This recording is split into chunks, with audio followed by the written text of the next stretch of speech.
Change is one of the big themes in music. It is a recurrent muse in the vast canon of modern music from Sam Cooke. A change is gonna come. Through David Bowie, Changes, and on to Taylor Swift. Change. Change is nothing new in music. Out the back of the band, it drives the business as well. From records, cassette tapes, CDs and now downloads. Every generation has experienced disruption musically and technologically. At every turn the industry has had to transform. That's brought huge financial pressure, losses and heartache. Music sales just recovering from piracy. The music industry has been going through an evolution for more than 20 years, brought on by being an early canary in the coal mine around digital disruption. According to Paul Mason, director of music at the Australia Council, that's really challenged all of the traditional business models and continues to challenge business models as new ideas and new platforms evolve. He told ABC TV's The Business, the value of recorded music peaked at around $24 billion in 1999. Thanks largely to CD sales.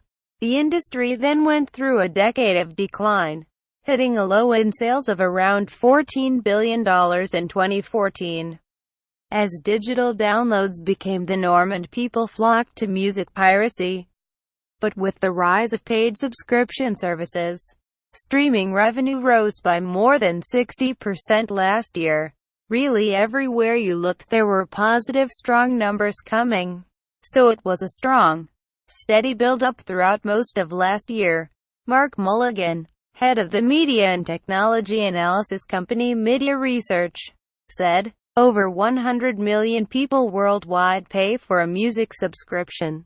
Deals are being made. There are negotiations taking place and money is being exchanged. Mr. Mason said, that's certainly better than a free economy, which is what was being contemplated before. So there is money flowing. Spotify, the loss-making giant in the world of streaming. Media's Mark Mulligan says Spotify is emerging as a giant. You've got Spotify way out front with 60-odd million subscribers. Apple with something close to about half of that, and then the rest really come quite far behind. He said, Spotify started in Sweden in 2008 and offers access to over 30 million songs. Its playlists help users discover new music and the old through back catalogs of the likes of the Beatles. Like its competitors Pandora and YouTube, Spotify offers a free service, but it comes with advertisements. 60 million people worldwide pay for a Spotify subscription, giving them an ad-free app for around $12 a month. Adjunct professor at the University of New South Wales Paul X. McCarthy observes technology and its global impacts. He says Spotify is on track to be the Google of the music streaming world. Professor McCarthy says digital domination has a snowball effect. Unlike traditional economics, you don't end up with a dominant second player. Professor McCarthy said, so for example in soft drinks, over almost a century, we've seen Coke and Pepsi duke it out for the number 1 and 2 titles. In every industry you see this.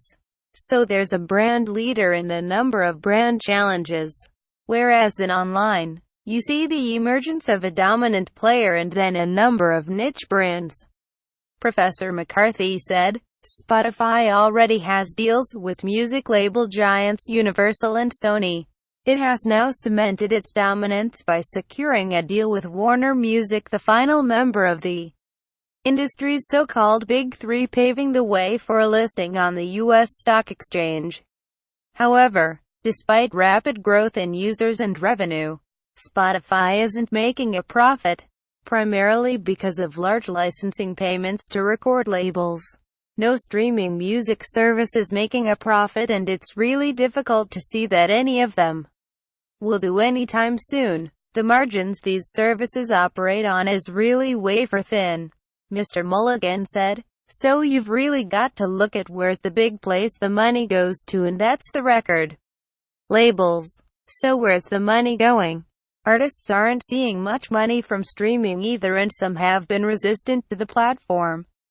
Music's highest-earning performer, Taylor Swift, boycotted Spotify, claiming she was being ripped off over royalties.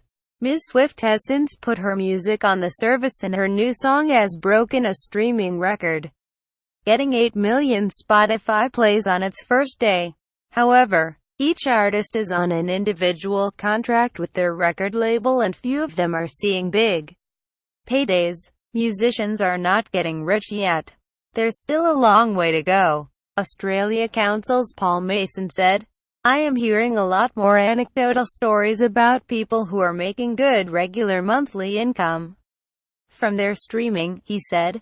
Streaming services provide artists with a global stage to market their music, making it easier to earn money through touring and merchandise sales.